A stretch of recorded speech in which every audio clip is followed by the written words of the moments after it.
Hi అండి. Voice కొంచెం హార్డ్‌గా ఉండొచ్చు. ప్లీజ్ అడ్జస్ట్ అవ్వండి. చాలామంది జుట్టుని కేర్ చేస్తూ ఉంటామనుకుంటారు. అలా కేర్ చేస్తున్న సమయంలో వాళ్ళు చేసే బిగ్గెస్ట్ మిస్టేక్స్ ఏంటో తెలియకుండానే ఉంటుంది. అవునా? అసలు వాళ్ళు మొదటిగా చేసే బిగ్గెస్ట్ మిస్టేక్ ఏంటో తెలుసా? వేడి నీళ్ళతో తలస్నానం చేయడం. ఇలా చేయడం వల్ల స్కాల్ప్ అనేది బర్న్ అయ్యి ఎక్కువ జుట్టు రాలడానికి అవకాశం ఉంటుంది. రెండవది తడి జుట్టుని దువ్వడం.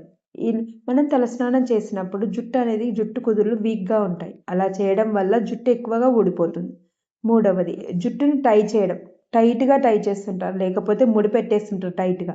అలా చేయడం వల్ల కూడా మన హెయిర్ ఫాల్ ఎక్కువగా జరగడానికి అవకాశం ఉంటుంది. నాలుగవది తరచుగా షాంపూలు అలాగే ఆయిల్స్ మారుస్తూ ఉంటారు. ఇలా మార్చడం ద్వారా స్కాల్ప్ అనేది కన్‌ఫ్యూజ్ అవుతుంది. ఇంకొక విషయం డ్యామేజ్ గూడా అవుతుంది. ఇలా డ్యామేజ్ అయిన స్కాల్ప్ ఎక్కువగా హెయిర్ ఫాల్ అవుతుంది. కాబట్టి ఇలాంటి తప్పులు చేయకండి. చాలామంది నిద్ర లేకపోవడం, అలాగే హెల్తీ ఫుడ్ తింటున్నామంటూ చాలా మిస్టేక్స్ చేస్తూ ఉంటారు. మీకు హెయిర్ కేర్ గురించి ఫుల్ వీడియో కావాలంటే హెయిర్ కేర్ అని కామెంట్ చేయండి. నేను ఫుల్ వీడియో అనేది అప్‌లోడ్ చేస్తాను. అండ్ మరిన్ని విషయాల కోసం మన ఛానల్‌ని ఫాలో చేయండి. మీకు గనుక వీడియో నచ్చినట్టయితే లైక్ చేయండి, షేర్ చేయండి, సబ్స్క్రైబ్ చేయండి. అలాగే మీ ఫ్యామిలీ అండ్ ఫ్రెండ్స్‌తో కూడా ఈ వీడియోని షేర్ చేయండి. Thank you for watching.